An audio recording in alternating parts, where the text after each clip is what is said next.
Here we go.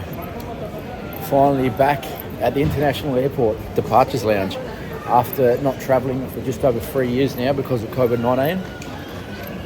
I'm finally back at the International Airport, back doing what I do best, travelling, doing what I love doing.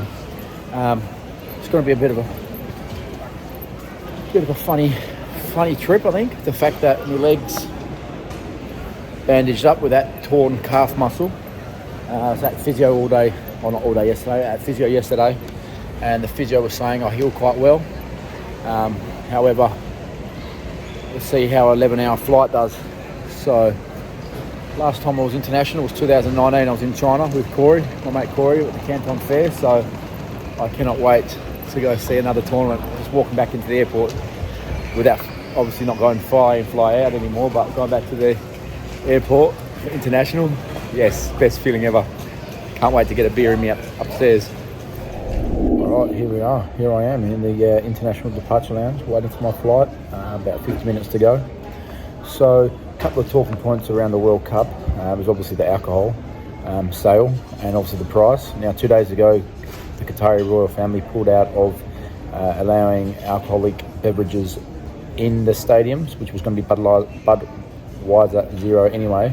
But around the stadiums, they're going to, 3 hours before and I think an hour after the games, they're going to sell alcohol. That's now changed. They're doing the 2 days before the World Cup starts. They have completely done a 180. However, if you're a corporate or a sponsor inside the stadium, you're allowed to have alcohol. So there's one rule for the rich, by the way it seems, and one rule for the not so rich, which I think is not right. If they're going to ban alcohol altogether, they need to ban it from everybody, not just the ones that have got the more money. Football is a working class man's, well it was a working class man's sport, in the early days.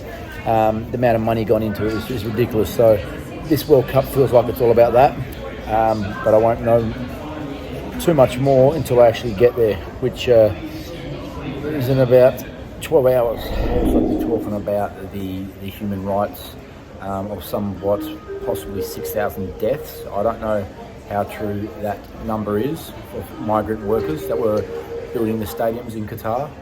I am not 100% sure that is the true figure, but again, I will find that out once I am there. I'll be asking people there, I'll be asking workers, and discussing obviously the human rights issues that took place in regards to building these fantastic stadiums for the tournament. So that's one.